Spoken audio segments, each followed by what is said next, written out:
Okay, we're going to do a little bit of theology now, just a bite-sized chunk of theology. Are you ready for this? I'm going to give you a statement. You might want to write it down. You might want to think about it. But here's the statement, and then we'll unpack it a bit. So here's the statement. The statement is, our Christology should shape our missiology and our ecclesiology, and not the other way around. You got that? I'll say it again. Our Christology should shape our missiology and our ecclesiology, and not the other way around. Okay, so you might think, explain that one to me. I will. It's actually quite simple. What I mean by that is our understanding of who Jesus is, our Christology, so like Christ with ology on the end. We like to put ologies on things, makes it sound clever.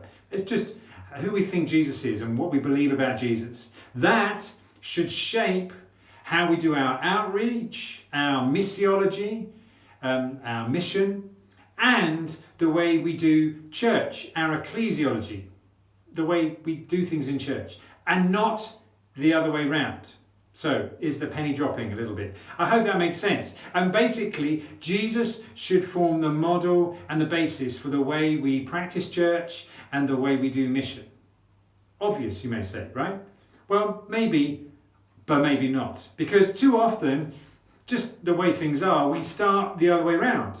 Meaning, we know what church is. We know what it's like. We know how things are done. Our ecclesiology, the way we do church, has been handed down to us. And so we meet on a Sunday at a certain time in a certain place, and people sit in rows or they sit in pews. And there's somebody at the front and they do a lot of the talking. And then we all sing things and we all do things and we all say things and we all pray things together. And then we all go home. And then the same thing happens next week. We have our way of doing things.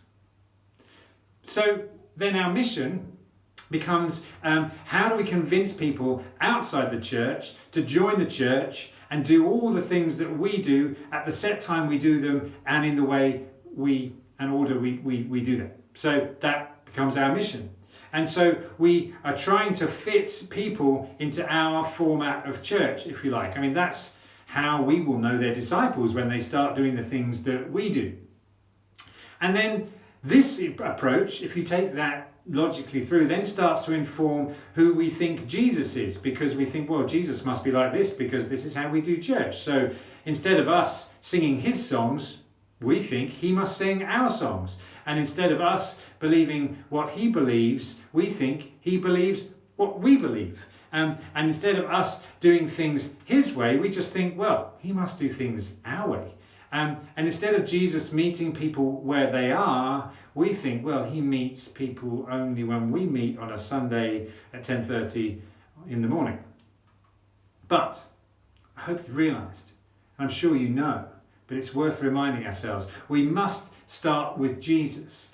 Who he is, what he's like, how he acts, who we believe Jesus is, what we believe Jesus to be like. That should shape who we are and how we behave and how we reach out to people. Who Jesus is should shape the way we do church and the way we meet together and how we reach out to people. So let me tell you now, if we were to do that, if we were to think, right, well, let's look at Jesus and then work out how he is and how he does things and the way he is, that would make our outreach and our expression of church a much broader and a much wider and a much more radical place.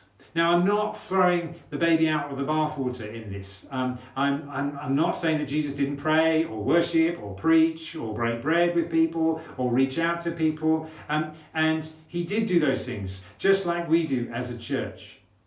But these practices must be shaped and formed by Jesus and not the other way round. And when this happens, a church and its mission will grow and become richer and fuller and, as I said, more radical in the way they live and act and breathe. So don't forget, our Christology should shape our missiology and our ecclesiology and not the other way around. So let us fix our eyes and our attention and our heart on Jesus and let him truly transform us by the renewing of our minds, that we may be living fully in him as a church.